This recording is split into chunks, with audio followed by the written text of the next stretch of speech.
It's open! Ah!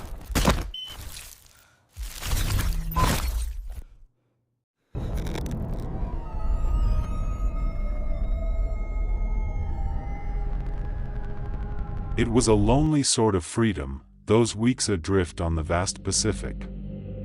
I remember the relentless sun, the endless blue that swallowed the horizon, and the creak of my little fishing boat, the Wanderer Dash, a sound as familiar as my own breath. I had chased the big tuna far west, further than I ever should have, and for days, I saw nothing but water and sky. No other boats, no planes, just me and the universe. It was magnificent, in a way, but also deeply isolating. The quiet, I recall, was the first thing that truly started to unnerve me. Not the natural quiet of the ocean, but an almost oppressive silence that descended after a particularly strange sunset. The air grew heavy, thick with a stillness that even the waves seemed to respect. I had never felt anything quite like it. It was as if the world held its breath. I attributed it to exhaustion, to the mind playing tricks in the deep solitude. But then, the lights began. I saw it first as a faint shimmer on the distant water, a pulsating glow that wasn't moonlight, wasn't a ship's beacon, and certainly wasn't a star. It was a deep, phosphorescent green, like something dredged from the ocean's darkest depths. My heart caught in my throat. I watched it for what felt like hours, a fixed point of unnatural light in the inky blackness. It didn't move, just pulsed, a slow, rhythmic beat that seemed to echo in my own chest.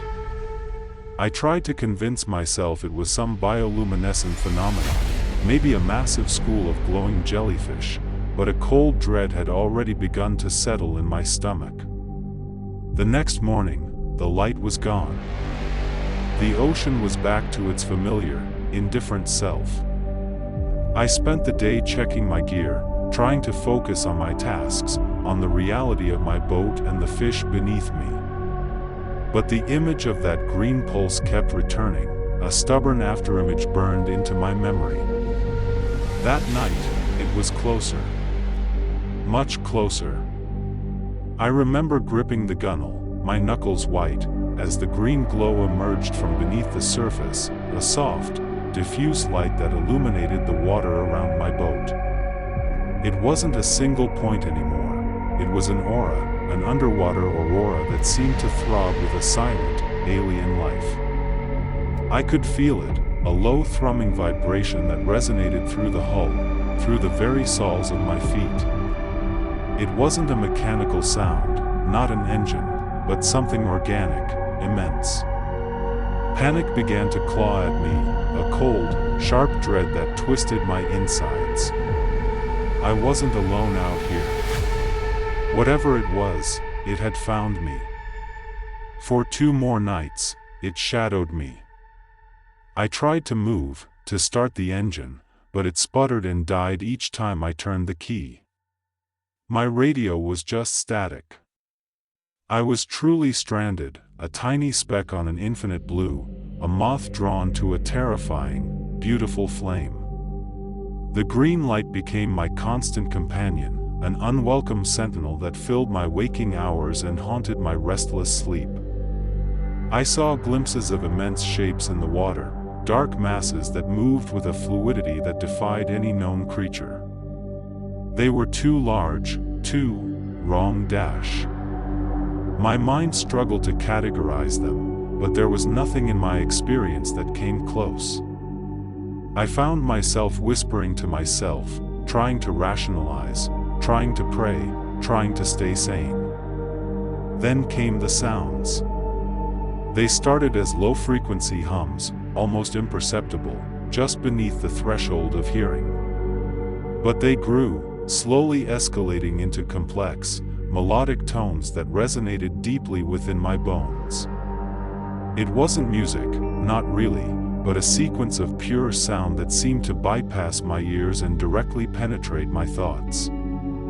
It was beautiful, in a horrifying way, and deeply, profoundly alien. It was a language I could not understand, yet it felt like it was speaking to me, through me. On the fifth night, I truly broke. The green light intensified, surging around the wanderer in a blinding halo. The water itself seemed to glow, turning the world into a surreal, emerald dreamscape. The sounds reached a crescendo, a chorus of frequencies that vibrated my very eyeballs. I stumbled back against the cabin, my hands clamped over my ears, but it did nothing. The sounds were inside my head. And then, I saw it. It wasn't a creature that breached the surface. Not a single, definable thing. It was an absence. A ripple in reality, just above the water, where the light seemed to bend and distort. It was like looking at a hole in the universe, an empty space that was somehow full. And within that absence, patterns formed, glowing glyphs of green light, shifting and coalescing like liquid geometry. They were impossibly complex, intricate beyond human comprehension, pulsing with the same silent rhythm I had felt from the beginning. It was as if I was watching a thought, a cosmic, unformed idea made manifest. It didn't have eyes, or limbs, or any features I could recognize, but I knew it was looking at me. It was seeing me. A voice then, not spoken, but projected directly into my mind. It was a chorus of the strange tones, layered with a resonance that shattered my understanding of language. It wasn't words, but concepts, feelings, entire lifetimes of information downloaded into my consciousness in an instant. I felt its loneliness, its ancient curiosity, its vast indifference. It showed me worlds that were not, dimensions that shimmered at the edges of perception. It showed me, myself dash. Not the self I knew, but a raw, vulnerable collection of frequencies, a tiny, glowing spark in the cosmic darkness. It wasn't pursuing me to harm me, I realized, but to understand me, to absorb me. It wanted to taste my reality. I screamed, a sound that was swallowed by the overwhelming presence. I fell to my knees, my mind fracturing under the weight of impossible knowledge. I remember the green light surging one final time, enveloping me completely. I remember a sensation of falling, of dissolving, of becoming part of the light, part of the sound, part of something so utterly beyond human, it made all my fears feel like child's play. Then, nothing. I woke hours later, or perhaps days, slumped on the deck of the Wanderer Dash. The sun was high, the ocean was its familiar blue, and the quiet was back, the normal, natural quiet. My engine started on the first try. My radio crackled to life. Everything was exactly as it had been before. Except it wasn't. I sailed back, found my way to shore, and told my story. Of course, no one believed me. They talked about sunstroke, hallucinations, the loneliness of the sea. I played along. But sometimes, when I'm alone in my small apartment, the lights flicker. And I see faint, shimmering green patterns on the walls, just at the edge of my vision. And I hear a low, melodic hum, a vibration that resonates deep in my chest. It isn't coming from outside. It's coming from within me. I was wrong, you see. It wasn't looking at me. It wasn't seeing me. It became me. And now, I'm the one that's waiting. I'm the one that's listening.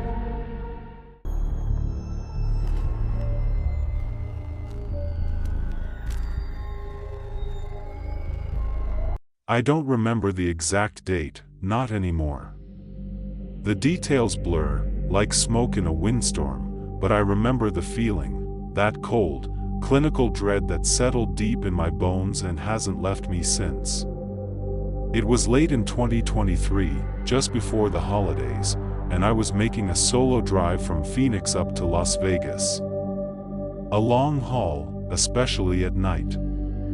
The I-17 was mostly deserted, just a ribbon of asphalt unwinding beneath an impossibly vast, star-strewn sky.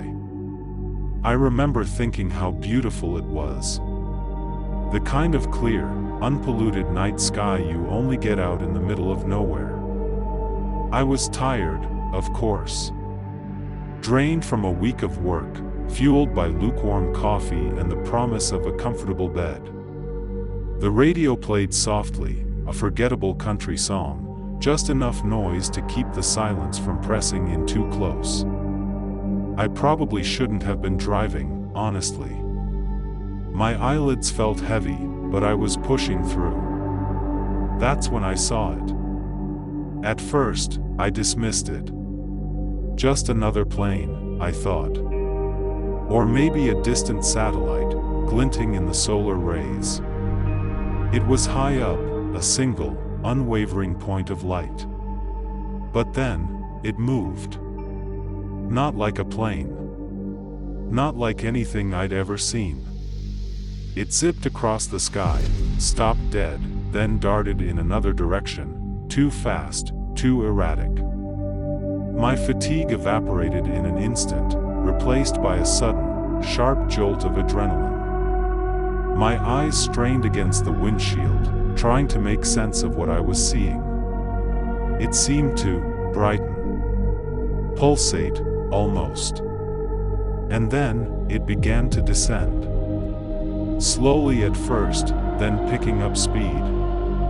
It wasn't just one light anymore, either. Others appeared, silent and swift, coalescing around the first, forming an impossible formation in the black expanse. My heart started to pound. This wasn't military. This wasn't ours. My hands tightened on the steering wheel. A low hum started, a vibration I felt more than heard, resonating deep in the frame of the car. The radio suddenly burst into static, a deafening crackle that made me jump. I slammed my hand onto the power button, plunging the interior into a suffocating quiet. The dashboard lights flickered, then died completely. The engine sputtered, coughed, and with a final, sickening lurch, went silent. I was stranded.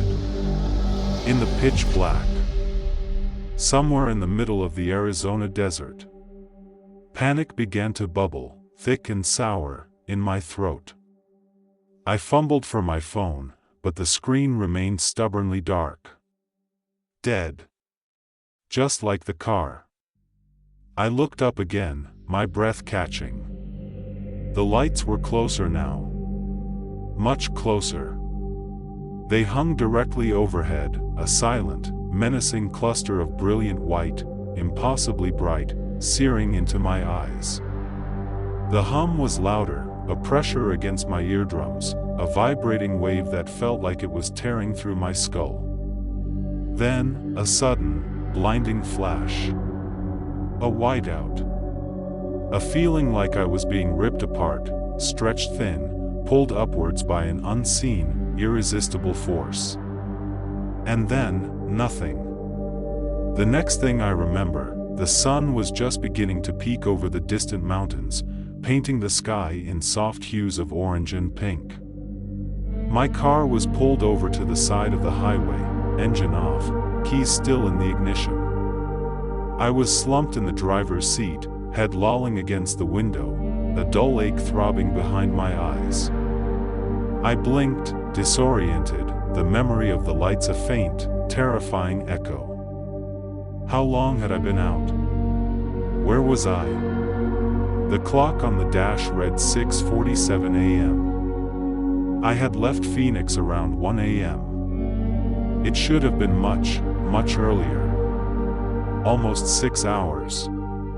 Gone. My stomach churned, and a wave of nausea washed over me. My whole body felt stiff, heavy, as if I'd run a marathon. There was a strange, metallic taste in my mouth, and a sharp, stinging pain at the base of my neck. I reached back, my fingers tracing a small, circular raised bump, tender to the touch. It felt foreign. I tried the ignition. The engine coughed to life immediately, as if nothing had ever been wrong. The radio chirped on, playing that same country song I'd heard before. It was all too normal, too mundane. And that was the most terrifying part.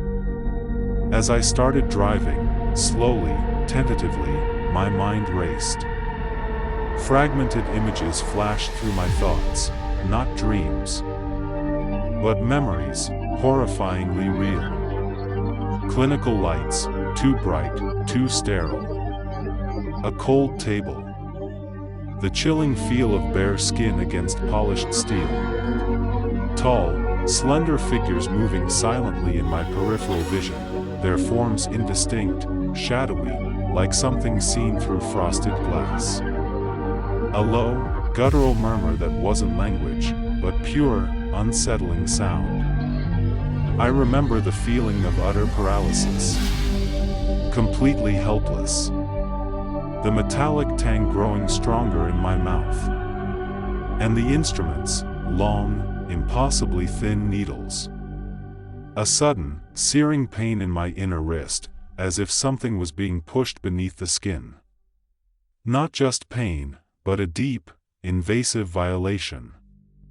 I could almost hear the low hum of unseen machinery, the faint click and whir of something, working. Something inside me.